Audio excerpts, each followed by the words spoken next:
Esse é o Mundo em Revolução e nós vamos falar agora sobre a situação na Ucrânia. Hoje, dia 23 de julho de 2024, são 8 horas da manhã aqui no Rio de Janeiro, 2 horas da tarde lá em Kiev, no momento que eu gravo esse vídeo, e tivemos um ataque ucraniano aqui contra os ferryboats aqui próximo da ponte de Kerch.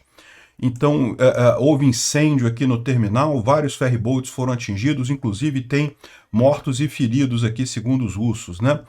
Teve um ataque ucraniano também contra Sevastopol, aqui na região ocupada da Crimeia, temporariamente ocupada da Crimeia, e finalmente um ataque aqui em Luhansk também, atingindo uma base russa na retaguarda, né? Excelentes notícias aqui. Na linha de frente, nenhuma mudança significativa, mas temos duas boas notícias sobre contra-ataques ucranianos aqui na ofensiva russa em Kharkiv, né? Aqui em Glibok, os ucranianos estão defendendo de um contra-ataque russo aqui, até aqui com muito sucesso, né? Glibok já foi tomada pelos ucranianos, os russos estão tentando retomar a cidade.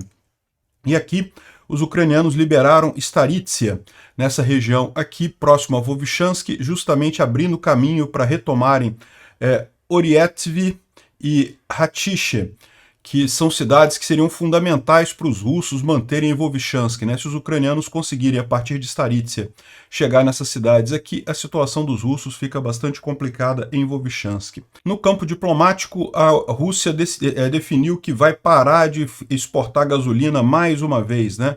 A Rússia tinha parado de exportar gasolina porque a Ucrânia atingiu várias refinarias na Rússia e coisa e tal, sacaneando os planos do pinguço corrupto aqui do Brasil, que quer comprar combustível barato da Rússia.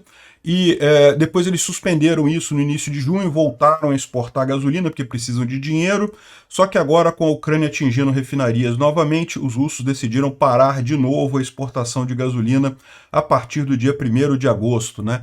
Excelente notícia essa, e essa notícia vem em conjunto com uma série de más notícias para a economia russa. A gente vai falar sobre elas aqui, e também sou com a disposição do Biden, que diz que vai dedicar o resto do governo dele à Ucrânia e Israel.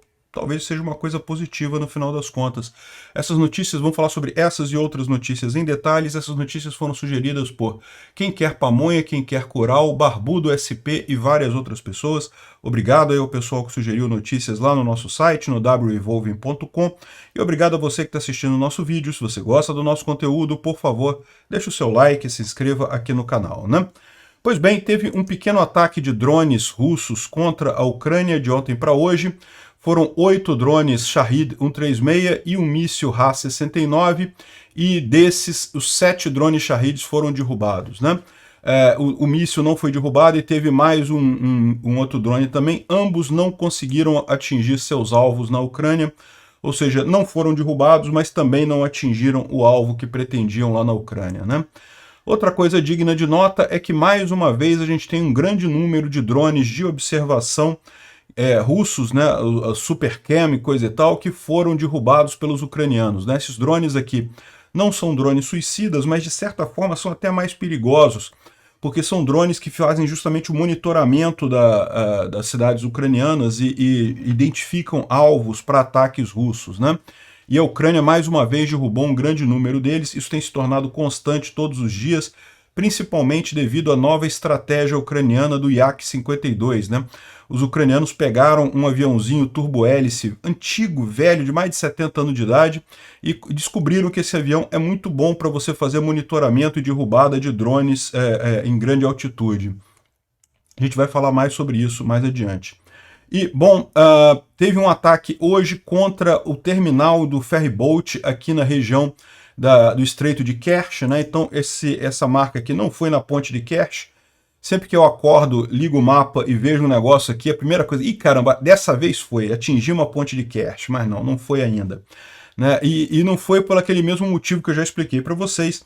A ideia da Ucrânia é acabar com todas as alternativas à ponte de Kerch, principalmente com o ferryboat que tem aqui, antes de atacar a ponte de Kerch propriamente dita. Assim os russos ficam totalmente sem conseguir abastecer a Crimeia, né? Então aqui é a ponte de Kerch, ela passa aqui, a divisa entre a Rússia e a Ucrânia é aqui.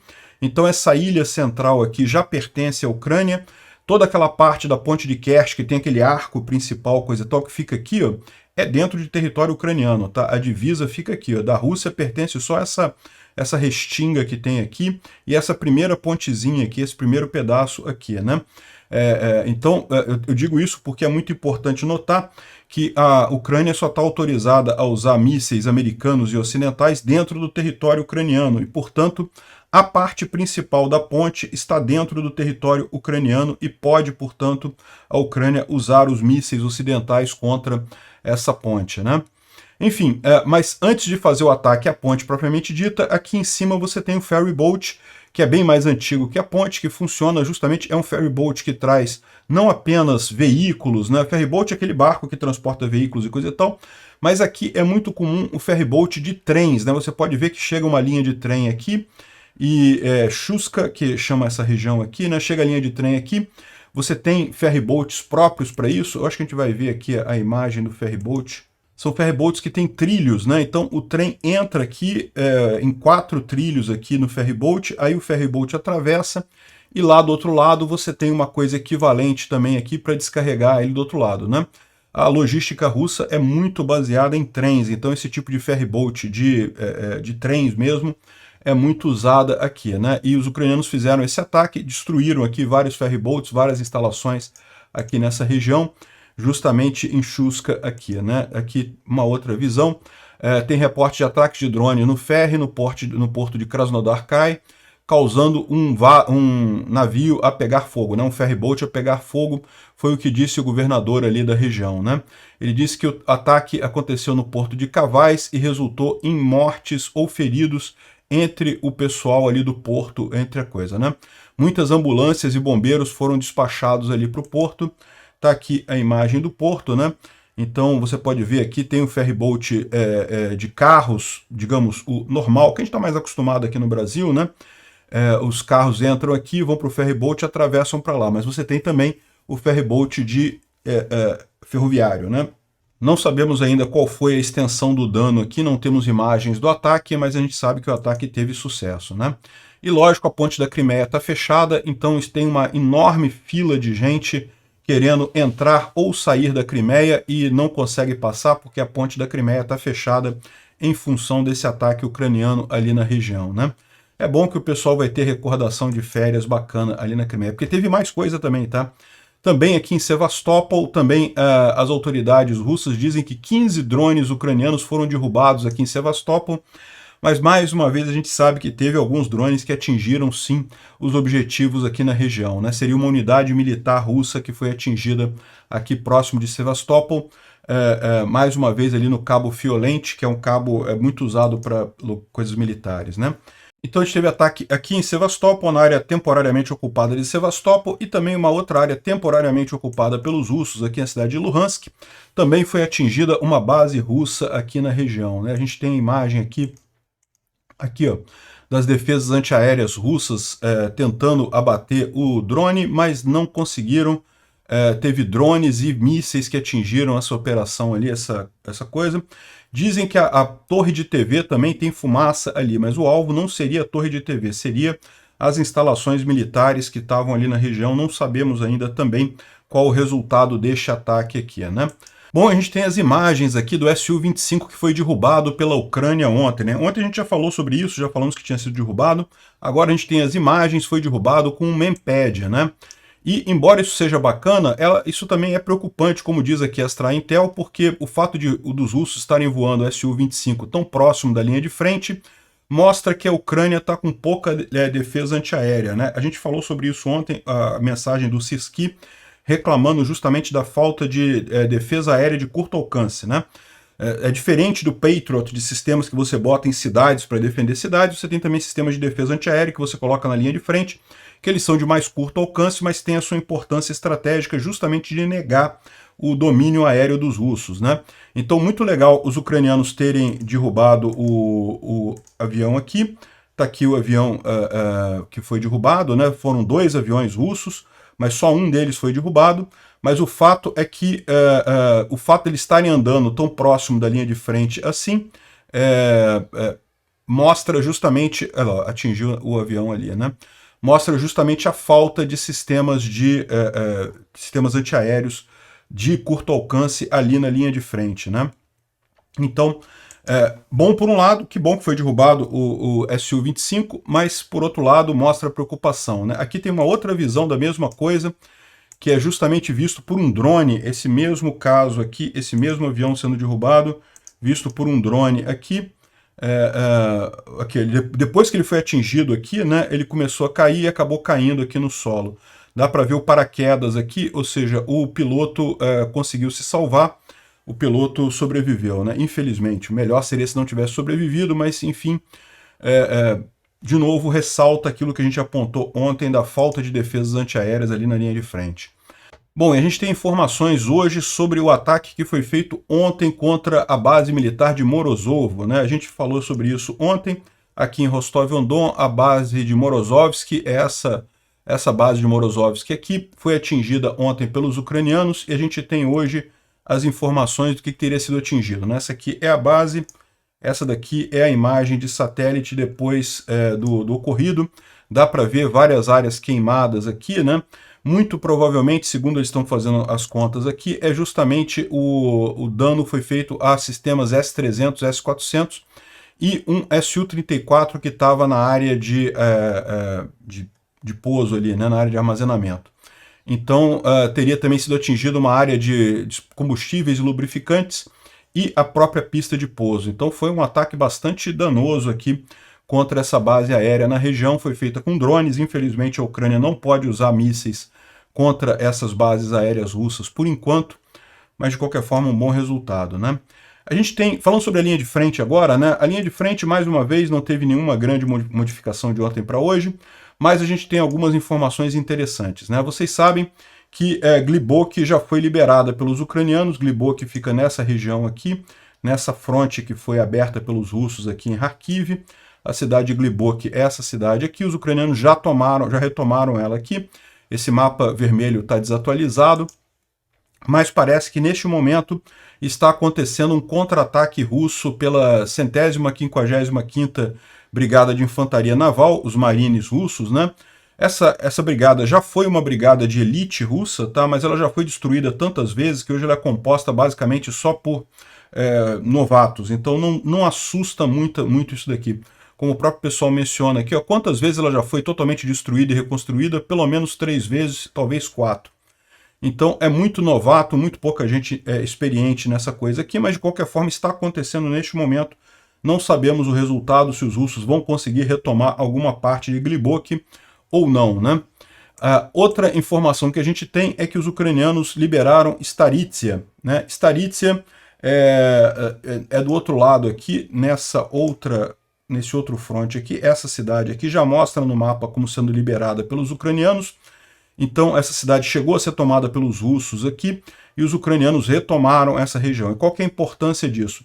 Passando por Starítsia, você tem essa região de florestas grandes aqui, e depois você tem essas duas cidadezinhas aqui, que se os ucranianos conseguirem chegar até aqui, eles cortam o suprimento para Vovchansk, né? Vovchansk, a linha principal de suprimento é a T-2108, que passa bem pertinho aqui. Então, essa provavelmente é a estratégia ucraniana para liberar de vez Vovchansk aqui. Vovchansk continua na mesma. Os ucranianos retomaram a maior parte do norte de Vovchansk, que chegou a ser todo tomado pelos russos. Ainda continuam alguns soldados russos aqui presos na fábrica de argamassa, aqui, a fábrica de cimento aqui.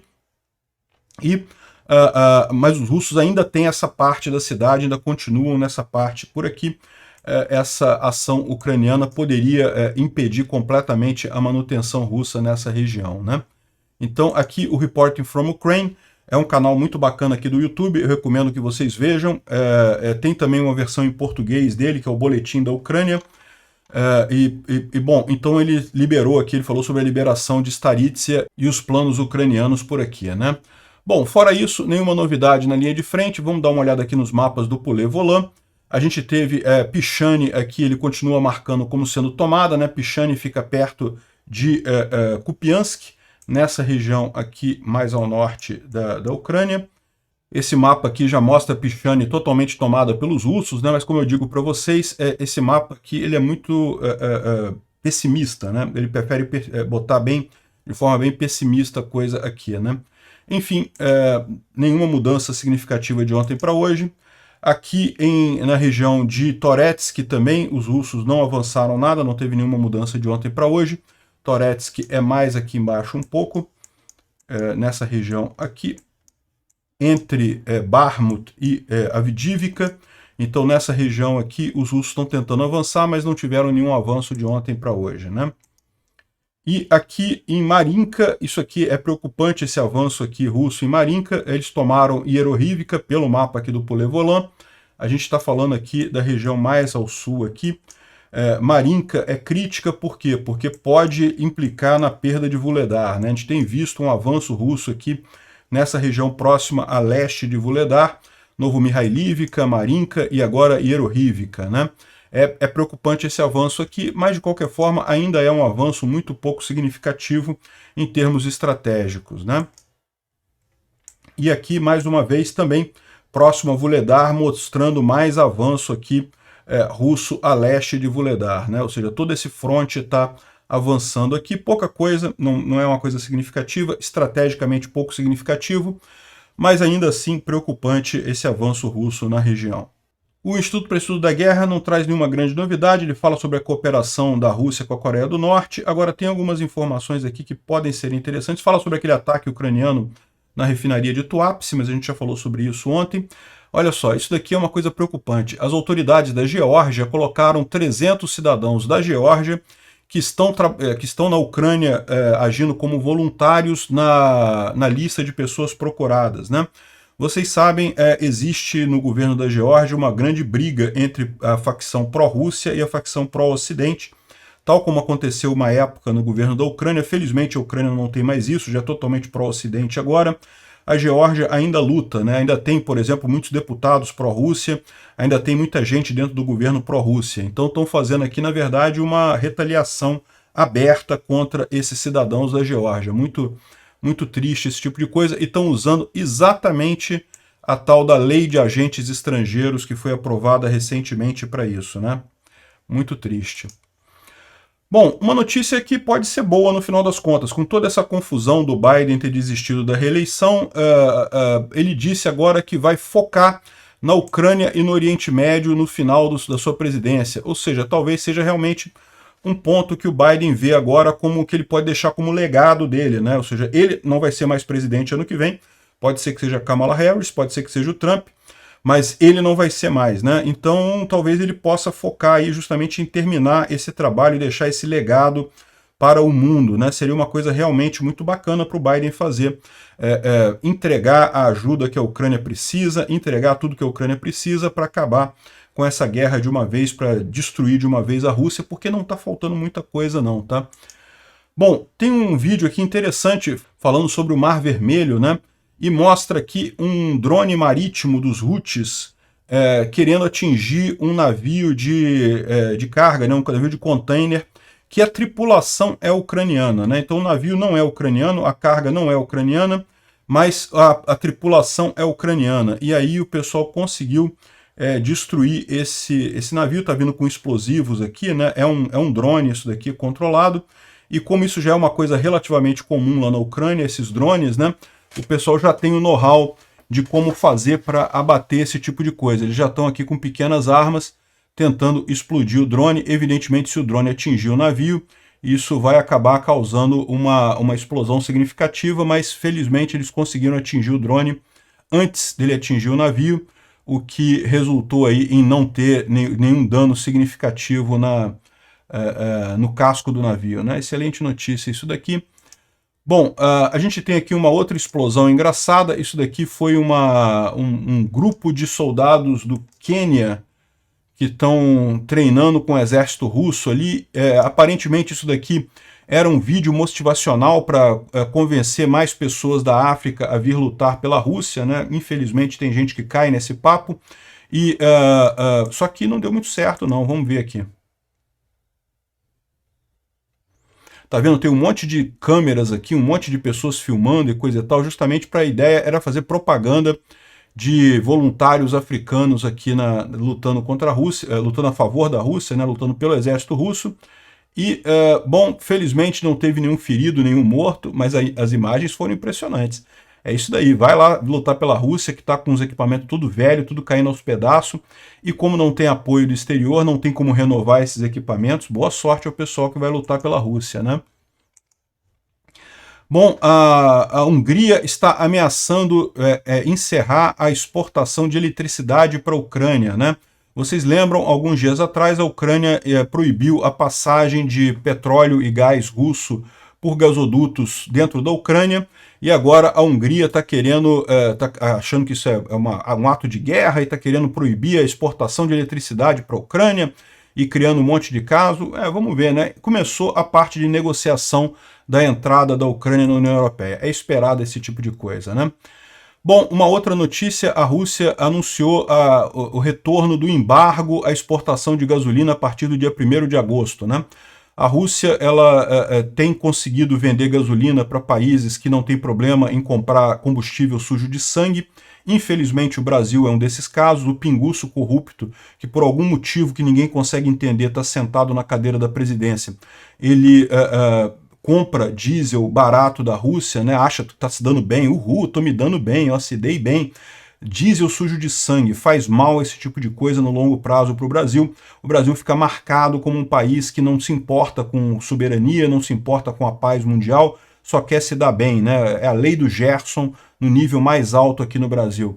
E no final das contas vai se dar mal nessa história porque a Rússia vai parar de exportar justamente por conta dos ataques ucranianos contra refinarias russas, né? Eles já tinham parado de exportar no início do ano, depois retomaram a exportação em junho, porque estavam precisando de dinheiro. Aí agora a Ucrânia atingiu mais algumas refinarias, eles tiveram que parar de novo de exportar, né? Junto com isso, a Rússia está impondo um sigilo em vários dados econômicos do país, por exemplo, a conversão de rublo para dólar, é segredo agora, ninguém sabe qual que é, e também a questão sobre o preço dos combustíveis, que está subindo pra caramba lá. Então, eles estão colocando sigilo nesse preço justamente por conta dos ataques ucranianos contra refinarias lá na Rússia, né? O fato de estarem colocando tanto sigilo quer dizer que a situação econômica não está bem lá na Rússia, né? E, de fato, não é só econômica, não. Olha só, isso aqui a gente já vem falando há algum tempo, né? Mas agora até o Estadão já está reportando isso daqui, né? É uma tradução de um artigo que saiu na The Economist, dizendo que os vastos estoques de equipamentos da era soviética estão se esgotando. A gente tem falado sobre isso, né? Não é que vai acabar, não é que a Rússia vai ficar sem tanque, mas cada vez mais você vê tanques antigos na linha de frente, é cada vez mais raro ver um T-90M, que é o tanque mais moderno russo, na linha de frente. A tendência é essa, a situação russa vai ficando mais complicado, mais russa, né, no final das contas, com a falta de equipamento ali, né? Aqui, por exemplo, está mostrando um tanque na região de Rostov levando 24 T-62M, tanques muito antigos, pouco depois da Segunda Guerra Mundial. E não se vê mais T-90M, que era o grande tanque mais moderno da Rússia, né? Enfim, isso mostra realmente o problema com essas reservas. A Rússia não tem como repor essas reservas, não tem de quem comprar, não tem como produzir por conta dos embargos. A Ucrânia tem um problema semelhante, porque a Ucrânia também está perdendo muitos tanques na linha de frente, e a Ucrânia não tem as grandes reservas que a Rússia tinha antes da guerra. Só que a Ucrânia tem o equipamento ocidental, né? O que está acontecendo na Ucrânia é a conversão forçada para o padrão OTAN, né? Chega a ser curioso isso, né? Mais um dos efeitos dessa guerra dos russos. O Putin queria, né, impedir a Ucrânia de entrar na OTAN e coisa e tal, e o que está acontecendo é que ele está forçando a Ucrânia a adotar o padrão OTAN, né? A Ucrânia hoje em dia já opera Patriot, já opera tanques modernos, Abrams, já opera Leopard, né? Enfim, no final das contas, a Rússia está forçando a Ucrânia a se tornar um membro da OTAN, né? E como é muito mais difícil acabar com o equipamento vindo da OTAN, a situação da Rússia tende a ficar mais complicada daqui para frente, né? É o ponto que a gente coloca. Toda guerra, quando ela dura um tempo muito grande, ela se torna uma guerra puramente econômica. Quem consegue manter a economia funcionando por mais tempo, ganha a guerra, né? E a Rússia está exatamente nesse momento, é o que se prevê o fim da Rússia justamente com a questão econômica, né? Aqui a gente falou do IAC-52, né? Saiu uma reportagem na CNN de Portugal, falando como os russos estão chateados com isso, né? Porque quando surgiu esse AK-52, é um turbo-hélice antigo, é um avião de treino, né? A hélice da década de 70, então antigão esse avião, e os russos acharam engraçado os ucranianos estarem usando isso contra drones, né? Mas a verdade é que eles não estão mais brincando, não, estão preocupados agora, por quê? Porque tem sido altamente efetivo esse avião. Ele é um avião que não chega a ser muito rápido, mas ele é mais rápido que os drones médios. Os drones também não são muito rápidos. E ele tem uma autonomia boa, tem uma dirigibilidade boa. Tipicamente eles usam dois tripulantes, né? Um piloto e o outro que fica girando o armamento, fica usando o armamento contra drones. E daí eles conseguem derrubar drones de vigilância em grande altitude com uma certa facilidade, né? Como a gente viu, os ucranianos têm derrubado esses drones com muita frequência nos últimos dias, justamente pelo uso do Yak-52, né? E outra coisa que eles colocam aqui que é muito importante, um avião desses é muito mais barato que, por exemplo, um míssil Nazam ou um míssil Patriot. Então, mesmo que você perca o avião, né, não é essa a ideia, tá? O avião ele não é descartável, ele sobe, desce, coisa e tal, sai muito mais barato derrubar os drones com isso, né? E uma outra notícia, a Ucrânia está usando uma outra arma, um outro cartucho guiado por laser, que tem feito muito sucesso na linha de frente, né? Originalmente a Ucrânia estava usando o Excalibur, que é um projétil de 155mm que era guiado por GPS. Isso estava fazendo muito sucesso, mas os russos conseguiram medidas de contenção de guerra eletrônica para embaralhar sinal do GPS e com isso tornar o Excalibur meio que inútil. Agora os ucranianos estão usando essa arma, o Kvitnit, que é justamente um projétil guiado a laser. Então qual que é a estratégia? Eles botam um drone que mira com um laser o alvo desejado e aí lançam esse projétil que se guia pelo laser e com isso consegue atingir com muita precisão a retaguarda russa, né? Excelente notícia. Isso daqui, como vocês podem ver, a Ucrânia, como não tem sanções e como tem o apoio do Ocidente, consegue se renovar, consegue melhorar seus estoques, consegue melhorar suas armas, consegue ampliar seu esforço de guerra. A Rússia, meu amigo, está condenada à decadência daqui para frente. Pode até estar avançando nesse momento, avançando muito pouco, faz pouca diferença. Mas a perspectiva futura da Rússia é trágica. Obrigado por assistir o vídeo até o final. Se gostou do conteúdo, não esqueça de deixar o seu like, isso ajuda o canal a crescer e a chegar para mais gente. Se não gostou, deixe o dislike e explique nos comentários como podemos melhorar. Comente também sugestões de temas que podemos trazer por aqui. Comentários insultuosos ou defendendo ditaduras e criminosos de guerra serão sumariamente bloqueados. Agradeço a compreensão. Se ainda não é inscrito no canal, considere se inscrever clicando no botão inscrever-se abaixo e marcando a campainha para todos os avisos. Se quiser ajudar o canal, veja no nosso site como você pode fazer isso.